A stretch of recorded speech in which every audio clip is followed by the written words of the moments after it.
Hi welcome to M B tech in Kannada. ನೀವೇನಾದರೂ 25,000-30,000 ಬಜೆಟಲ್ಲಿ the best smartphone ಹುಡುಕ್ತಿದ್ರೆ ಈ ವಿಡಿಯೋ ನಿಮಗೆ ಅಂತ ಹೇಳ್ಬೋದು. ಹಾಗೆ ನಮ್ಮ ಚಾನಲ್ನ ಸಬ್ಸ್ಕ್ರೈಬ್ ಮಾಡಿಕೊಂಡು ಸಪೋರ್ಟ್ ಮಾಡಿ. ಫಸ್ಟ್ ನಿಮಗೆ 25,000 ಬಜೆಟಲ್ಲಿ ನೋಡೋಕೆ ಸಿಗ್ತಾ ಇರೋಂಥ ಫೋನ್ ನಿಮಗೆ ಮೋಟೋರೋಲಾ ಎಡ್ಜ್ 60 Pro ಅಂತ ಹೇಳ್ಬಿಟ್ಟು. ಇದರಲ್ಲಿ ನಿಮಗೆ ಬ್ಯಾಕ್ ಸೈಡ್ ಆಯಿತು, ಫ್ರಂಟಲ್ಲಿ ಆಯಿತು, ಒಟ್ಟಾರೆ 4 50 ಮೆಗಾಪಿಕ್ಸೆಲ್ ಕ್ಯಾಮ್ರಾ ಇರುತ್ತೆ. ಕ್ಯಾಮ್ರಾಸ್ ನಿಮಗೆ ದಿ ಗುಡ್ ಇರುತ್ತೆ. ಮತ್ತು ಡಿಸ್ಪ್ಲೇ ಕೂಡ ನಿಮಗೆ 1.5K ರೆಸಲ್ಯೂಷನ್ ಡಿಸ್ಪ್ಲೇ ಮತ್ತು ಮೀಡಿಯಾಟೆಕ್ ಡೈಮೆನ್ಸಿಟಿ 8350 ಪ್ರೊಸೆಸರ್ ಯೂಸ್ ಮಾಡಿದ್ದಾರೆ. ಇದು ನಿಮಗೆ 1.5 ಮಿಲಿಯನ್ ತನಕ ಒಂದು ಸ್ಕೋರ್ನ ಅಚೀವ್ ಮಾಡುತ್ತೆ. ಹಾಗಾಗಿ ಇದು ಕೂಡ ನಿಮಗೆ ದಿ ಬೆಸ್ಟ್ ಇರುತ್ತೆ ಆ ಪ್ರೈಸ್ ಕೆಟಗರಿಯಲ್ಲಿ. ಬಟ್ ಇದರಲ್ಲಿ ಒಂದು ಮೈನಸ್ ಪಾಯಿಂಟ್ ಏನಂದರೆ ನಿಮಗೆ ರೆಗ್ಯುಲರ್ ಆಗಿ ಅಪ್ಡೇಟ್ಸ್ನ ಕೊಡಲ್ಲ. ಅದೊಂದು ಬಿಟ್ಟರೆ ಇದು ನಿಮಗೆ ಫೋನ್ ತುಂಬ ಒಳ್ಳೆಯದಾಗಿರುತ್ತೆ.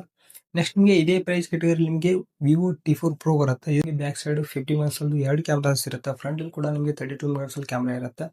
ಇದು ಕೂಡ ನಿಮಗೆ ಆ ಪ್ರೈಸ್ ಕೆಟಗರಿಯಲ್ಲಿ ದಿ ಗುಡ್ ಕ್ಯಾಮ್ರಾನ ಪ್ರೊವೈಡ್ ಮಾಡುತ್ತೆ. ಬಟ್ ಇದರಲ್ಲಿ ಪ್ರೊಸೆಸರ್ ನಿಮಗೆ ಮೀಡಿಯಾಟೆಕ್ ಬದಲು ಸ್ನ್ಯಾಪ್ಡ್ರ್ಯಾಗನ್ 7 Gen 4ನ ಯೂಸ್ ಮಾಡಿದರೆ. ಇದು ನಿಮಗೆ 1.1 ಮಿಲಿಯನ್ ಸ್ಕೋರ್ನ ಅಚೀವ್ ಮಾಡುತ್ತೆ. ಬಟ್ ಗೇಮ್ಸ್ ಇದ್ರೆ ಎರಡು ಫೋನ್ಸ್ಗಳಲ್ಲಿ ನೀವು ನಾರ್ಮಲ್ ಆಗಿ ಆಡ್ಕೋಬಹುದು. ಬಟ್ ಕ್ಯಾಮ್ರಾಸ್ ಮಾತ್ರ ನಿಮಗೆ ಇದರಲ್ಲಿ ಬೆಸ್ಟ್ ಇರುತ್ತೆ. ಎರಡು ಬ್ಯಾಟ್ರಿ ಕೂಡ ನಿಮಗೆ ಇದರಲ್ಲಿ 6500 ಇರುತ್ತೆ. ವಿವೋದಲ್ಲಿ, ಮೋಟೋರಲ್ಲಿ ನಿಮಗೆ 6000 mAh ಇರುತ್ತೆ. ಹಾಗಾಗಿ ಎರಡರಲ್ಲಿ ನಿಮಗೆ ಯಾವುದು ಸೂಟೇಬಲ್ ಆಗುತ್ತೆ ಅದನ್ನು ನೀವು ಚೂಸ್ ಮಾಡ್ಕೋಬಹುದು. ನೆಕ್ಸ್ಟ್ ನಿಮಗೆ 30,000 ಬಜೆಟಲ್ಲಿ ನೋಡಬೇಕಾಗುತ್ತೆ. ಅಲ್ಲಿ ನಿಮಗೆ ಎರಡು ಕ್ಯಾಮ್ರಾ ಸೆಂಟ್ರಿಕ್ ಮತ್ತು ಎರಡು ಗೇಮಿಂಗ್ ಸೆಂಟ್ರಿಕ್ ಆಗಿ ಬರುತ್ತೆ. ಒಂದು ಕ್ಯಾಮ್ರಾ ಸೆಂಟ್ರಿಕ್ ಆಗಿ ನೋಡಿದ್ರೆ ನಿಮಗೆ ಸ್ಯಾಮ್ಸಂಗ್ S24 FE ಇದು ಒಂದು ನಿಮಗೆ ದಿ ಬೆಸ್ಟ್ ಫ್ಲಾಗ್ಶಿಪ್ ಗ್ರೇಡ್ ಕ್ಯಾಮ್ರಾಸ್ನ ಪ್ರೊವೈಡ್ ಮಾಡ್ತಾರೆ. ಮತ್ತು ಇದು ನಿಮಗೆ ಫ್ಲಾಗ್ಶಿಪ್ ಎಕ್ಸ್ಪೀರಿಯನ್ಸ್ನ ಪ್ರೊವೈಡ್ ಮಾಡುತ್ತೆ. ಈ ಫೋನ್ ನೀವು ತೊಗೊಳ್ಳೋರು ತುಂಬ ಜನ 60,000 ಬಜೆಟಲ್ಲಿ ಲಾಂಚ್ ಆದಾಗ ಸೇಲ್ಸ್ ತನಕ ವೆಯ್ಟ್ ಮಾಡಿಬಿಟ್ಟು ತೊಗೊಳ್ತಾರೆ. ಯಾಕಂದರೆ 30,000 ಬಜೆಟಲ್ಲಿ ಈ ಸೀರೀಸ್ನ ಕಂಪ್ಲೀಟಾಗಿ ಕೊಡತ್ತಾರೆ ಅವರು. ಹಾಗಾಗಿ ಈ ಫೋನ್ ನಿಮಗೆ ಕ್ಯಾಮ್ರಾಸ್ ಆಗಲಿ ಪರ್ಫಾರ್ಮೆನ್ಸ್ ಆಗಲಿ ತುಂಬ ಚೆನ್ನಾಗಿರುತ್ತೆ. BGM ಕೂಡ ನಿಮಗೆ ಇದರಲ್ಲಿ 125 ಹ್ಯಾಂಡಲ್ ಮಾಡುತ್ತೆ. ಬಟ್ ಫ್ರೇಮ್ ಡ್ರಾಪ್ಸ್ ನೀವು ನೋಟಿಸ್ ಮಾಡ್ಬೋದು. ಅದಕ್ಕೆ ಕ್ಯಾಮ್ರಾಸ್ ಮಾತ್ರ ತೋಪಿರುತ್ತೆ.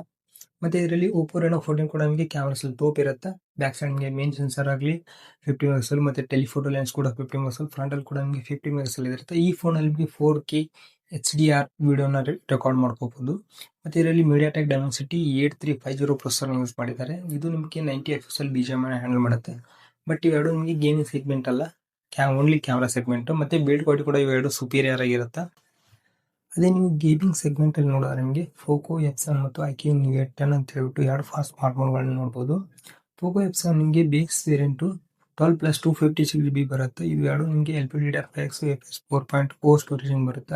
iQOO Neo 10 ನೋಡಿದ್ರೆ ನಿಮಗೆ UFS 3.1 ಇಂದ ಬರುತ್ತೆ ಬೇಸ್ ವೇರಿಯಂಟು. ಬಟ್ ಇವರು 30,000 ಬಜೆಟಲ್ಲಿ 8 + 256 ಕೊಡ್ತಿದ್ದಾರೆ. ಇದೊಂದು ಬೆಸ್ಟು. ನಿಮಗೆ ಗೇಮಿಂಗ್ ಆಗಿದ್ರೆ iQOO Neo 10 ನಿಮಗೆ ಬೆಸ್ಟ್ ಆಗುತ್ತೆ. ಬಿಲ್ಡ್ ಕ್ವಾಲಿಟಿ ಮತ್ತು ಗೇಮಿಂಗ್ ಬೇಕಂದರೆ ನಿಮಗೆ ಪೋಕೋ F7 ಬೇಕು. ಇಲ್ಲ ನಿಮಗೆ ಕ್ಯಾಮ್ರಾಸ್ ಆಗಲಿ ಮತ್ತು ಕ್ಯಾಮ್ರಾಸ್ ಕೂಡ ಚೆನ್ನಾಗಿರಬೇಕು, ಗೇಮ್ ಕೂಡ ಚೆನ್ನಾಗಿ ಆಡ್ಕೋತೀವಿ ಅಂದರೆ ನಿಮಗೆ iQOO Neo 10 ಬೆಸ್ಟ್ ಆಗುತ್ತೆ. ಇವು ಫೋನ್ಸ್ಗಳಲ್ಲಿ ನೀವು ಯಾವ ಫೋನ್ನ ತೊಗೋಬೇಕಂತ ವೇಟಿಂಗ್ ಮಾಡ್ತೀರಾ ಸೇಲ್ಸಲ್ಲಿ ಕಾಮೆಂಟಲ್ಲಿ ತಿಳಿಸಿ. Thanks for watching.